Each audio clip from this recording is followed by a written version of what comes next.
Welcome to your guide on Ghana. I'm having conversations about why people move to Ghana while Ghanaians are trying to leave Ghana. And this is something that's been happening for a long time. This is not a new phenomenon. There's a lot of Ghanaians who queue to leave the country. They are in line at the US Embassy, the Canadian Embassy, British Embassy. They just want out. While these days there's more and more people from the diaspora making the decision to repatriate, to come home. So gonna have this quick conversation with a friend of mine to find out what his thoughts are on why this is the case. Why do you think that there's people who are moving from the diaspora to Ghana while there's Ghanaians who want to leave Ghana to go abroad? Like they would line up to get a visa to go abroad. Why do you think that is? Well, I think those that want to leave Ghana basically are thinking about what we call greener pastures. Okay, depending on your stage of life. Yes, people have different intentions. Some would want to go for studying, and some would want to go for, in general, greener pastures, economic reasons. Those are more compelling reasons than anything else. All right. But those that are wanting to come back, diasporans wanting to come to Ghana, I think for them it's quite an emotional journey to kind of reconnect to the motherland. It will also be connected to those that are pro-Africa in general. They reckon they miss something. Probably their genes happen to be crying out for Mother Africa. So they will take that return journey and come here and explore what we have here. So yes, for various reasons. Why would I want to go live abroad? For me, it might be economic as well. It might be. But at this point in time, nothing tickles me to want to go live abroad. Not because I've lived abroad before, but I think we could do stuff here.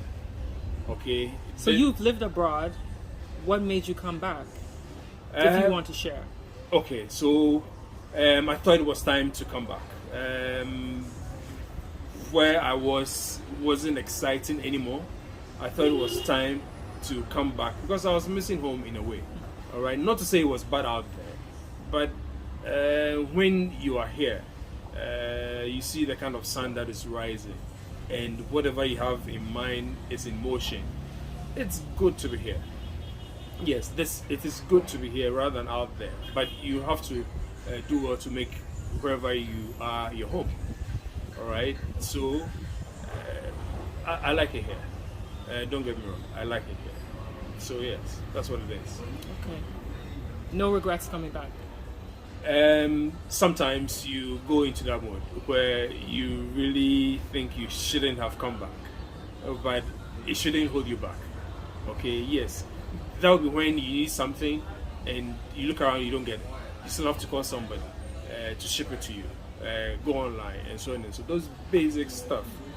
But or else, maybe because I grew up here, I was born here, I started my adult life here, so I had a lot going for me here than out there. So, but there's people who grew up here, but they didn't come back.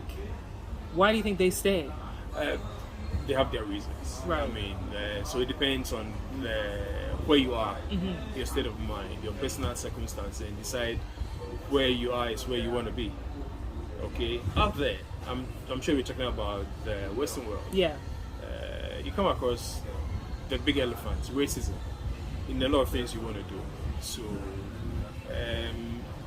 it can be unpleasant.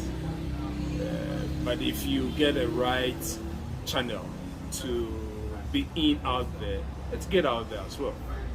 Don't get me wrong, it was great out there, okay? It's great here as well, but you have to be on a good path to claim your portion of the goodness. A word from today's sponsor.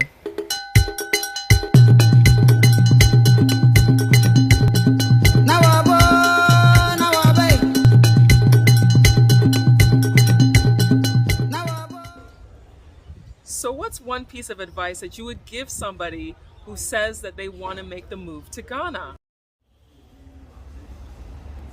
You need to speak to people that have done the return journey, if you have that within your network, get a lot of learnings. Don't be emotional about your coming back. Don't wake up one day and say, I've been wanting to come back, so these are my bags, I'm going to Accra. No, you need to take the time to ask. Thank God for Google and the internet. You can actually do research in your interest area, and that should inform your decision to come. Please don't just wake up and say, I'm coming to Accra, I'm coming to Ghana, and jump on a plane and come. Take your time, sweat the details, do a lot of research.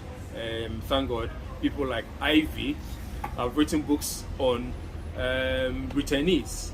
There's a lot of resource out there that you can tap into. I will encourage everybody to do this. If you are fortunate to have a network that you can tap into, please, please, please, please, this is the time to take advantage of that network. We know the ones that will give good advice, and let it be a guiding light to the journey back. Thank you. Yes, you should. I believe so. You don't wake up and come. Okay, you got to talk to people. Okay, your network. There are certain things they would say. Oh, blah blah blah blah blah. All right, you get here and you don't get the support. There might be some that might envy the fact that you've been out there and you're coming back. So those that have not had the exposure of living there, they have some enviness about that. Okay, they might not know your story. Okay, so you come and the kind of help, the whatever you talked about, you get here and it's not the same. Okay, but you should be able to shift whatever between the chaff and the, what's the other word, the whatever in the chaff, and know the guys that will give you genuine feedback as to what to do, and you know the guys that are playing to the gallery. We have friends. We know those that are selfless. We know them. We know those that are covetous, even though they are pastors. Okay, for whatever reason, whatever they have, they don't find it satisfactory. Okay, the little you have, they covet it. Yeah. Or they don't want you to progress. They will say all sorts of things, but don't let the cloak deceive you. Yes. They can mess you up. We know the genuine ones, so you must actually be able to filter and know the genuine ones you take the right guidance from. You get what I mean? That's what you must do. Please, Yes. don't get up and say, Africa, I'm coming to Accra. I've seen a nice hotel in Elmina. I've put out my house. It's a good gig. So I'm coming. Hey, how are you going to live? Those questions must be answered. Are you going to live on your savings from out there? It won't last you forever. Okay? In a day, the kind of money you can spend in this town will blow your mind. Yeah. Okay? Definitely. In a day. Yes. All right? Out there, you may not be spending that kind of money, but over here, boy, it can be crazy. Yeah. All right, so these are some of the things you've got to sort out. Some will say where you put your head, for example, is a big aspect you've got to sort out, and then where your next dollar is going to come from. Okay, it shouldn't be your savings. You should be able to earn some money from your being here, or leverage your experience from out there and earn some money. In both worlds, but you must have an inflow. Your outflow can be crazy. Yeah, outflow crazy. Inflow, you must be on point. Otherwise, you go crazy. All right. One day you wake up and say you're going back. This girl, is it a deja vu? She has this kitchen on wheels. I haven't listened to her recently. I used to follow her on YouTube. It's a New York girl with Jamaican ancestry. She came all by herself. There was one clip that her mother came to visit her dad. And sometimes it seems she was struggling or so. I don't know if she's gone back, but it seems she's becoming a resource in people wanting to come to the motherland. I think probably she's leveraging on experience to be a resource person. Probably she's discovered a niche, which is well and good. She can be a first-hand resource to people that want to come back. I've been watching, is it Ayo, the couple, right? Tony yes, and Ayo. Tony Ayo, yes. Great content, all right? They are living it, especially Tony. Tony is living it, all right? I think the fact that people recognize him more as a Ghanaian tickles him pink, right? Yes, their contribution, I think, is really, really solid. And these are the resource you can get freely to make an informed decision. Yeah. And if you happen to have some Ghanaian network, it's a big plus. Yes. Great.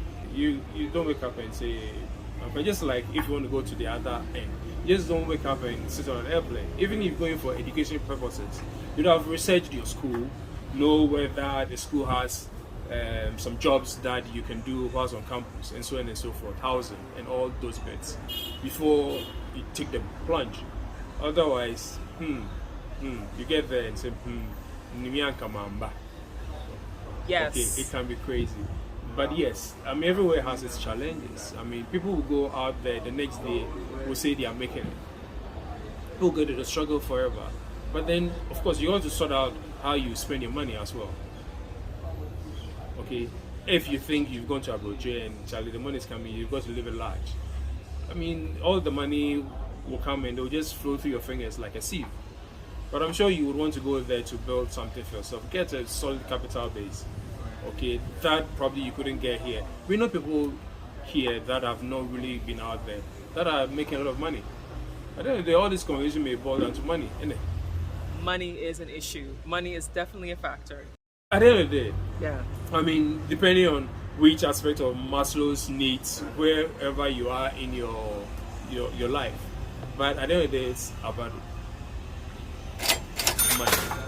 That wonderful fuel that enables you to move from point A to B conveniently. I mean, we can talk about all the fanciful emotional bits, but money is a key ingredient. Okay, so like I said earlier on, for me, the economic push trumps everything else. Even if you're going to join your family, you're moving with your family, whatever it is, you're going to live out there, and the common denominator is money, really.